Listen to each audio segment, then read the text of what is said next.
Hello and welcome to today's class.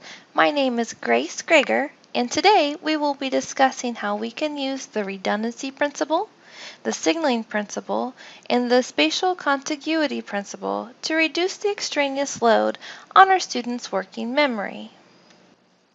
According to Richard E. Mayer, the redundancy principle provides evidence that people can learn more from graphics and narration than from narrations, on-screen information, and graphics combined. This applies directly to both the cognitive load and cognitive theory of multimedia learning. It is very important to make sure that the amount of information we are providing our students in each channel does not exceed what that individual student can process. Granted, there are some allowances for higher achieving students since their working memory will not be as engaged as much as a lower achieving student. But, for the most part, students will be overwhelmed if information is being thrown at them verbally, through pictures, and words. Redundant material is extraneous material that increases extraneous processing while at the same time reduces the amount of information integrated into long-term memory.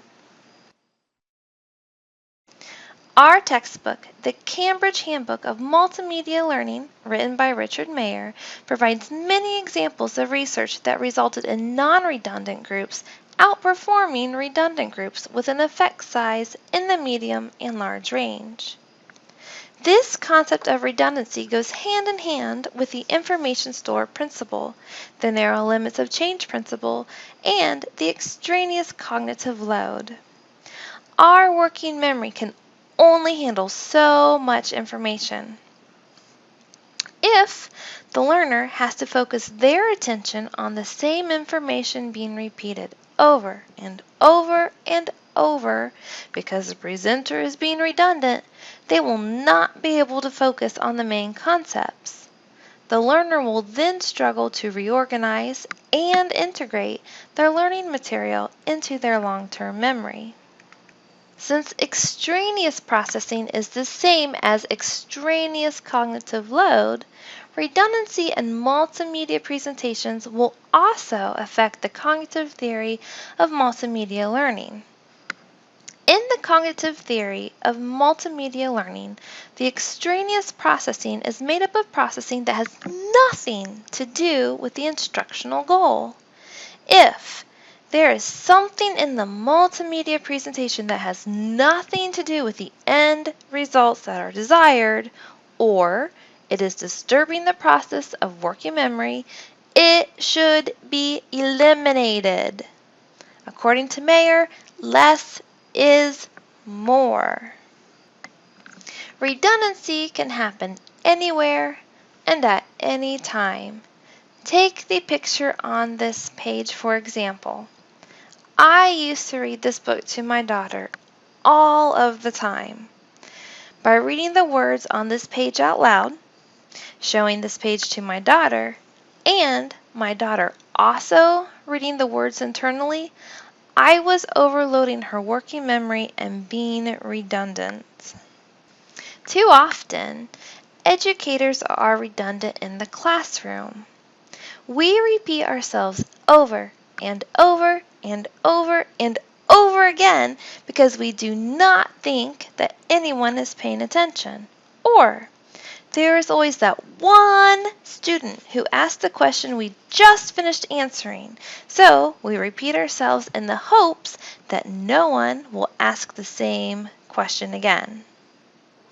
Even though we are trying to help our students, we may be doing more harm than good. As the picture on the left shows, the educator is being redundant. They are showing a picture, they have text that goes with the picture, and they are reading the text out loud, word for word. By doing this, we are overloading the student's working memory. We can reduce the amount of strain we place on working memory by simply displaying a picture and stating the information that we would like to go with it.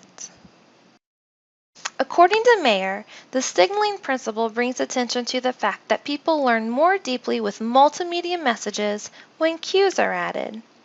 The cues are added in order to reduce the amount of extraneous material that the working memory has to sort through. The signaling principle goes hand in hand with the information store principle, the narrow limits of change principle, and the extraneous cognitive load. As I stated earlier with the redundancy principle, our working memory can only handle a certain amount of new information at any given time. If the learner is distracted by a lot of excess, unnecessary information being thrown their way, they will not be able to process the new information. For example, if a professor goes on a tangent about their favorite animal when the students are supposed to be learning math, the students are probably not going to be able to learn math as well as they could. In addition, the signaling principle is central to active processing and extraneous processing associated with the cognitive theory of multimedia learning. Cueing helps with both our active processing and extraneous processing in the sense that the important or relevant information is already pointed out to the learner.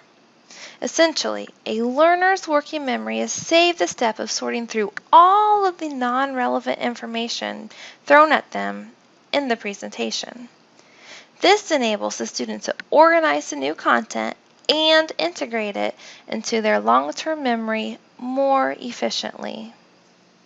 According to research findings mentioned in our textbook, cues such as headings or putting emphasis on certain verbal phrases will help the learner determine which information is necessary to process and integrate into long-term memory.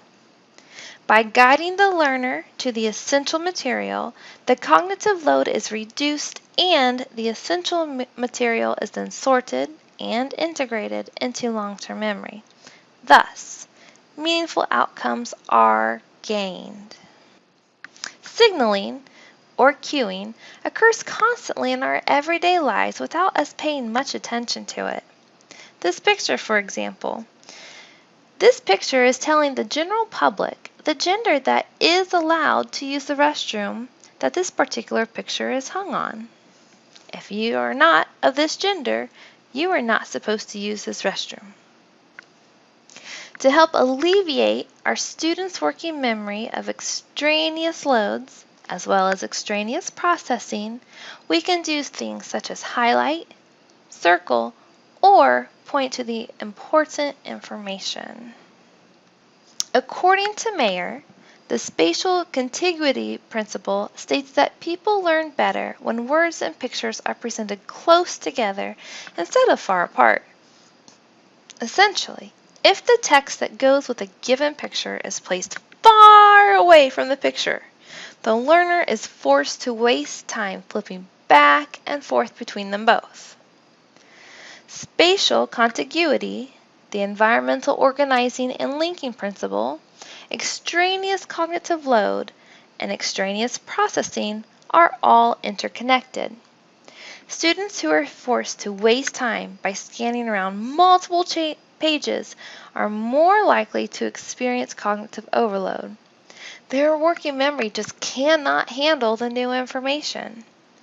However, the research from our textbook shows that when students are not forced to split their attention between multiple sources of information, they are better able to organize and integrate the new learning into their long-term memory. Educators can greatly reduce spatial contiguity by decreasing the amount of space between words and pictures. Take this picture for example. This picture is from page 284, which is found in Chapter 12, from our textbook, The Cambridge Handbook of Multimedia Learning, written by Richard Mayer. On this page, Mayer is providing us with an example of lightning. However, the example he is referring to is in Chapter 3, When I am reading a textbook, I do not want to flip back hundreds of pages to find the one example that is being discussed. Neither would my students. In order to reduce spatial contiguity for my students, I need to make sure that the relevant text is placed close to its corresponding picture. By placing the text next to the picture, I am reducing the amount of overload and working memory, which, in turn, will help my students integrate the new material into their long-term memories better. Thank you for attending today's lesson on how we can use the redundancy principle, the signaling principle, and the spatial contiguity principle to reduce the extraneous load on our students' working memory.